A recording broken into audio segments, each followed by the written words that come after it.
I was out at my ranch cabin, enjoying a rare, peaceful weekend. No meetings, no emails, just fresh air and the sound of nature when everything took a sharp turn. Out of nowhere, two patrol cars pulled up onto my property, tires crunching across the gravel drive. I stepped outside thinking maybe someone was lost or there had been a mistake. But instead, an officer approached me with paperwork in hand and said, "Sir, we've received a formal complaint. Your structure's not up to HOA code. We've been asked to initiate steps to have it removed." At first, I thought it had to be a prank. Demolish my cabin. I'd spent months restoring it from the ground up. That's when I saw her crayon. Clipboard in hand, smug expression locked in place, standing near the edge of the property like she owned the land. She had that unmistakable HOA energy, the kind that just screams, "I run this place."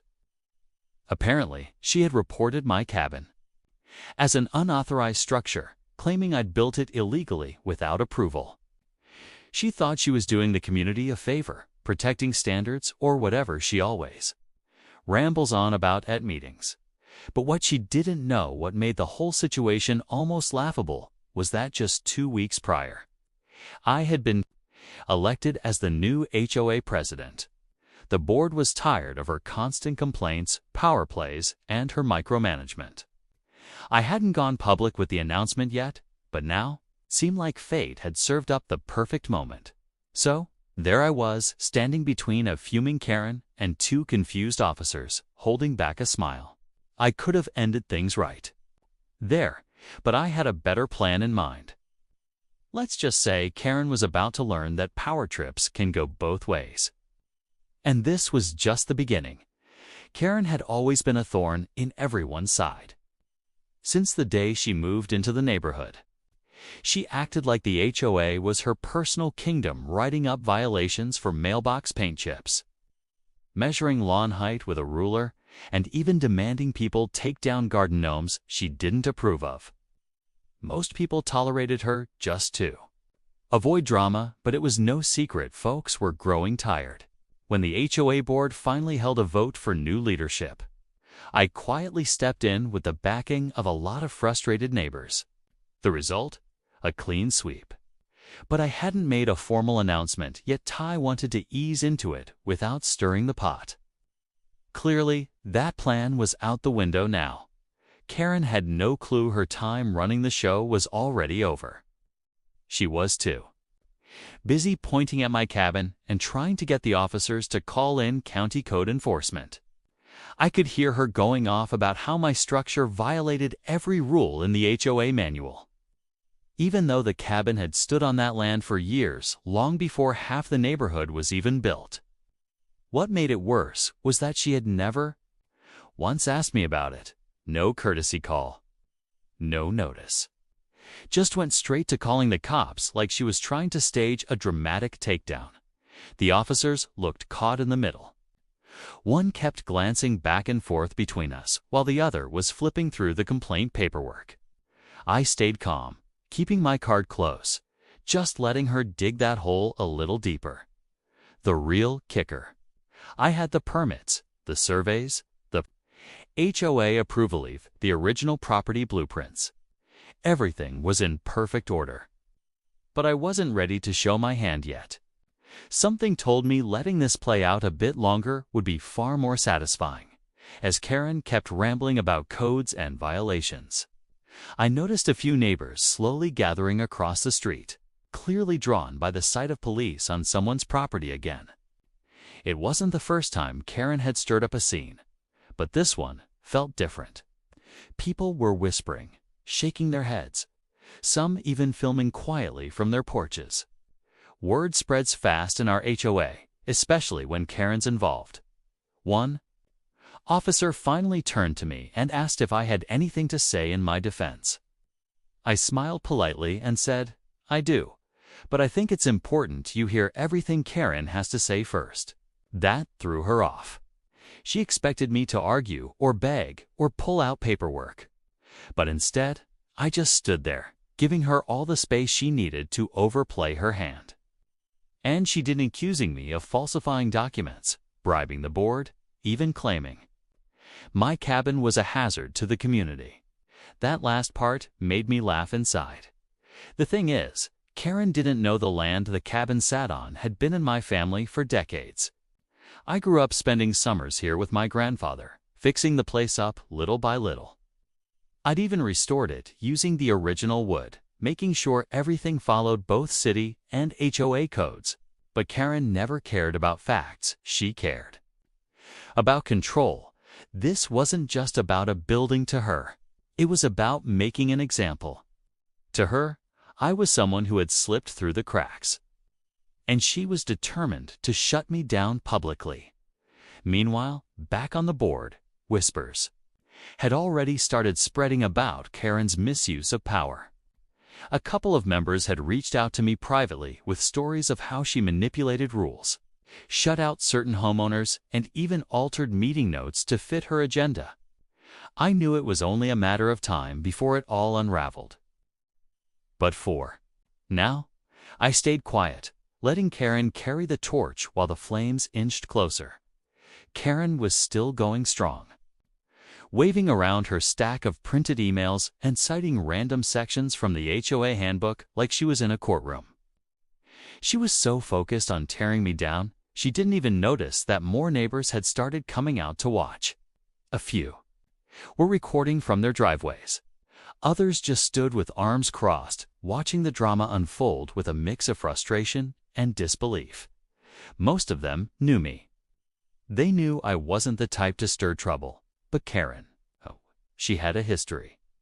The officers were clearly getting uncomfortable. One of them stepped aside to radio someone, probably to verify the complaint. Karen didn't notice. She was too busy pointing out how the cabin didn't match the architectural aesthetics of the community, even though it was a private property way out on the edge of the neighborhood. I could tell her voice was starting to shake, not out of fear, but from that mix of rage and panic that kicks in when things don't go exactly her way at that point. One of the board members, Dave, walked up out of nowhere. He didn't say anything at first, just stood beside the officers and looked over at me, like he was waiting for me to say something. I gave him a small nod, but still held back. I wanted Karen to finish. I wanted her to go all in. Because once the truth came out, there would be no going back. She finally turned to the officers, demanded they start the process of shutting the property down immediately. This is an active violation. He's lying to you. The HOA board never approved this build. He's manipulating the system, she snapped. But then, the officer got a response on the radio. He looked over at me and then back at Karen. His whole expression changed. He slowly reached for the paperwork, tapped it with his pen, and said, "Actually, there's something important we need to talk about." Karen froze. The whole street went dead silent. Karen's face twitched as she tried to keep her smile steady, clearly thrown off by the officer's sudden shift in tone. She took a step forward, trying to peek at whatever note he was pointing to. But he held the page steady and looked her square in the eye. "Ma'am," he said slowly, "according to the HOA registry, this property isn't under your oversight anymore. It falls under newly assigned leadership. And the complaint you filed doesn't line up with the records we just confirmed." For a second, it was like the air was sucked out of the scene. Karen blinked fast, trying to make sense of what she'd just heard. Then her voice cracked as she snapped, "That can't be right. I've been president for 3 years. I never got any notice of that changing." That's when I finally spoke up, calm and steady. "You didn't get notice because you skipped the last 3 board meetings, Karen, and you never read the minutes. You were officially voted out 2 weeks ago. I'm the new HOA president." That moment hit her like a punch to the stomach. She opened her mouth, but no sound came out. Around us, the crowd of neighbors had grown thicker, many now whispering to each other, eyes wide. But the real twist? I hadn't come out to the ranch alone. From behind the cabin, a black SUV rolled slowly into view. Out stepped my cousin Lisa, an attorney who specializes in property law. She had been helping me review every HOA regulation and local zoning law since the day Karen first started targeting me. Lisa walked straight up to the group and handed the officer a thick folder. "This is documentation of multiple misfiled complaints, intimidation tactics, and policy abuse by Karen," she said plainly.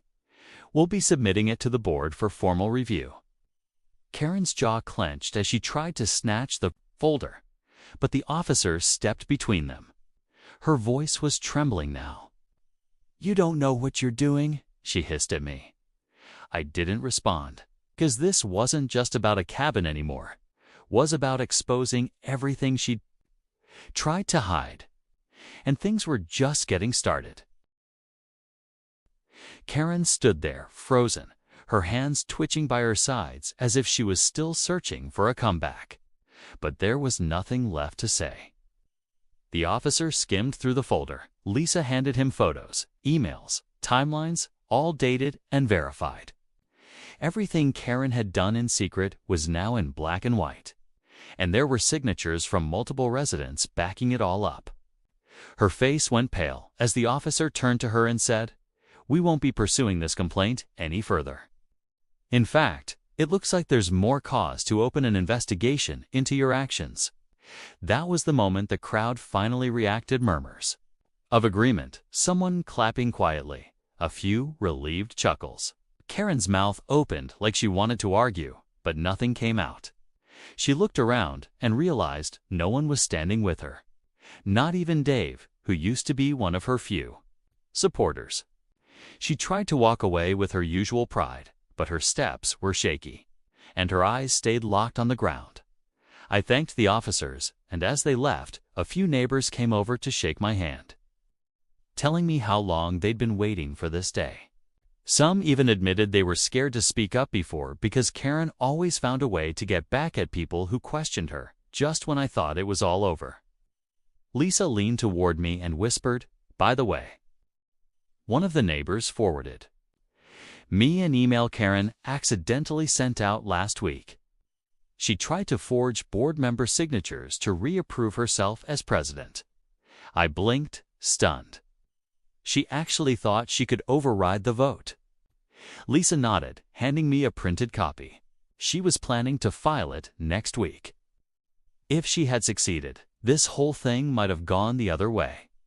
Turns out the story wasn't just about a cabin or a power-hungry neighbor. It was about standing your ground, staying quiet until the right moment, and letting the truth speak louder than ego. And Karen, well, she just taught herself a lesson the hard way. Over the next few days, the fallout from Karen's stunt spread through the neighborhood like wildfire. The HOA board scheduled an emergency meeting, and this time, nearly every homeowner showed up.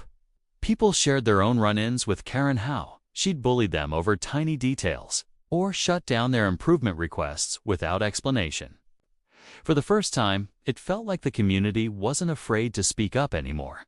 When I officially stepped forward as the new HOA president, the room filled with quiet relief and a few supportive nods. I didn't come in swinging. I just promised fairness, open communication, and respect, things that had been missing for a long time. As for Karen, she didn't show up to the meeting. Word got around that she'd stepped down from all remaining roles she held in the neighborhood. No one had heard from her since that day at the ranch, and honestly, no one seemed eager to follow up. There was no dramatic exit, no final speech, just silence. Like she had quietly accepted that her time in control had finally ended.